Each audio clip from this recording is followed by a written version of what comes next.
welcome to just a really short video. I've had a few new folk join me recently, which is really wonderful.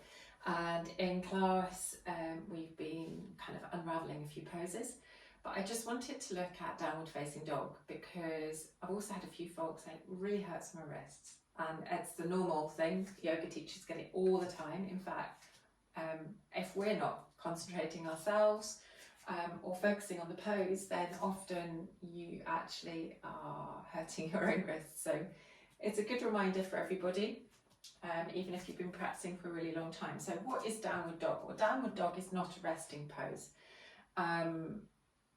So we'll just kind of get that one there. We do rest with the breath in downward facing dog, but it's actually the beginning of an inversion because you're taking your body slightly upside down. So the aim of downward facing dog is not to get our heels to the mat. And please, if your heels don't ever go to the mat, that is absolutely fine. So what we do want to do is protect our wrists. So a reminder to everyone about the hands. And what we're doing is we're pressing into the thumb and the first finger and spreading the weight between our fingers and also the knuckles, the inside knuckles here. So that what we're trying to create is like a little lizard kind of suction pad away. So you're kind of creating an air pocket.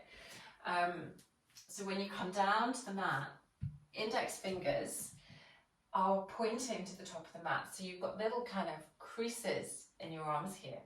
And what we're trying to do is rotate that open.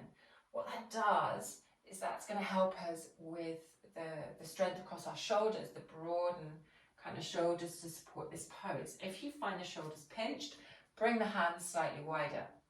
So let's just look at our base. So we're going to come up just from stacked back. And I'm going to tuck my toes. I'm going to give myself some space. I walk my hands forward just very, very slightly. Hands are shoulder width apart. And as I come up, I've got these fingers spread.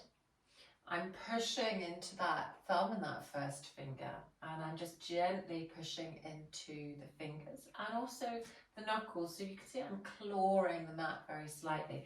As I lift my hips, I'm going to keep my knees bent, and that's going to allow my sit bones to rise. I always take a moment just to pad this pose out, just move a little bit. So now this is pretty inactive. I want to activate my body. I want to make sure I'm getting the most out of this pose. I'm not sinking into the shoulders. I'm not kind of slouching and rounding the back. So I'm going to push away from the mat. And then my triceps, what I'm going to do is I'm going to just see if I can pretend, well not pretend, but I am actually pushing them towards each other. And what that does, that broadens my back, but it also allows me to have space between my ears and my shoulders as well. Now I'm going to bend my knees a little bit more, and that allows me to lift the hips up a little higher. But as I do that, I'm going to lift the belly into the spine as if I'm just drawing the lower ribs very gently in to give myself a little bit of support, pushing away from the mat. But I now want even weight between my hands and my feet. So I'm going to allow weight into the feet. That doesn't mean that I'm pushing the heels as much as I can towards the mat. I'm not. I really do want to look after my ankles.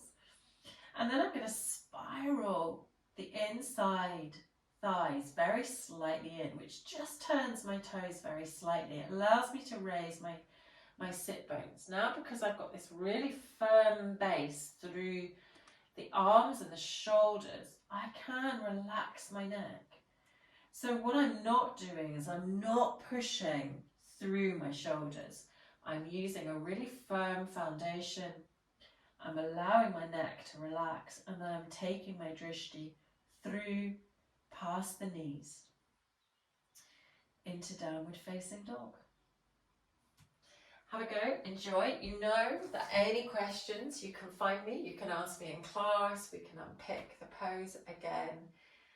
And remember to breathe.